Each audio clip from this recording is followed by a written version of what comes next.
Hello viewers, আজকের টিউটোরিয়ালে আমরা শিখব কিভাবে নতুন নিয়মে ইউটিউব চ্যানেলের মধ্যে ইউটিউব চ্যানেল সাবস্ক্রাইব লিংকটি অ্যাড করা যায়।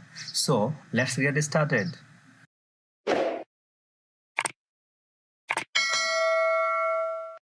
আমাদেরকে প্রথমে একটি ব্রাউজার ওপেন করে নিতে হবে। আমি আমার পিসিতে থাকা একটি ক্রোম ব্রাউজার ওপেন করে নিয়েছি। আপনারা আপনাদের একটি ব্রাউজার ওপেন করে নিন। ওপেন করা নেওয়া হয়ে গেলে আপনার চ্যানেলটিকে ইউটিউবে লগ ইন করে নিন। আমি আমার চ্যানেলটিকে ইউটিউবে লগ ইন করে নিচ্ছি। তাহলে আমরা দেখতে পাবো এখানে চ্যানেলের একটি লোগো থাকবে। এই লোগোতে ক্লিক করে ভিউ ইউর চ্যানেলে ক্লিক করে দিন। তাহলে আমরা একটা চ্যানেলের এরকম একটি পেজ দেখতে পাবো। এখানে আমরা দেখতে পাচ্ছি হোমে ক্লিক করে দিন। হোমে ক্লিক করার পর আমরা উপরে একটি লিঙ্ক দেখতে পাচ্ছি। এই লিঙ্ক থেকে আমাদেরকে এখন কিছু অংশ ফেলে দিতে হবে। সেজন্য আমি সিলেক্ট করে পাবলিক পর্যন্ত কেটে দিচ্ছি। আপনারাও আপনাদের চ্যানেলের লিঙ্ক থেকে ওখান থেকে একটু ফেলে দিন। দেওয়ার পরে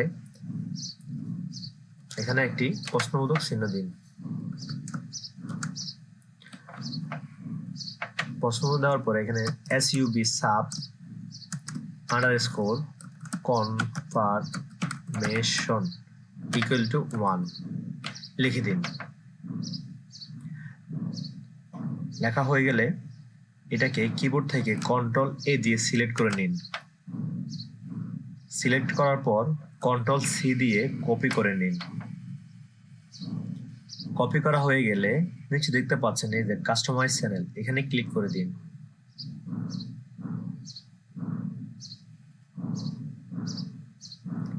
তাহলে আমরা এরকম একটি পেজ দেখতে পাবো। এখানে আমরা দেখতে পাচ্ছি বেসিক ইনফো, এখানে ক্লিক করে দিন। আমরা ড্র্যাগ করে মাউসটি নিচে নামবো। নিচে নামার পর দেখতে পাচ্ছি অ্যাড লিঙ্ক, এখানে ক্লিক করে দিন। এখানে আমরা টাইটেল দিব, যেহেতু ইউটিউবের লিঙ্ক তাহলে আমরা এখানে ইউটিউব লিখবো। ইউটিউব লিখে দিন। লেখার পরে যে লিঙ্কটি আপনি কপি করেছেন সেটি এখানে Ctrl+V দিয়ে পেস্ট করে দিন। পেস্ট করা হয়ে গেলে এখানে পাবলিশে ক্লিক করে দিন। এখন ভিউ চ্যানেলে ক্লিক করে দিন। কিন্তু আমরা এখানে দেখতে পাচ্ছি না আমাদের চ্যানেলটি যে সাবস্ক্রাইব লিঙ্কটি অ্যাড হবে সেটা এখানে নিচে থাকবে। সেজন্য এই ট্যাবটিকে রাইট বাটন ক্লিক করে রিলোড করে দিন। এই যে, তাহলে আমরা এখন দেখতে পাচ্ছি আমাদের যে সাবস্ক্রাইব লিঙ্কটি অ্যাড হয়ে গেছে। যদি এই ভিডিওটি আপনাদের ভালো লেগে থাকে তাহলে চ্যানেলটিকে সাবস্ক্রাইব করে দিন। ধন্যবাদ।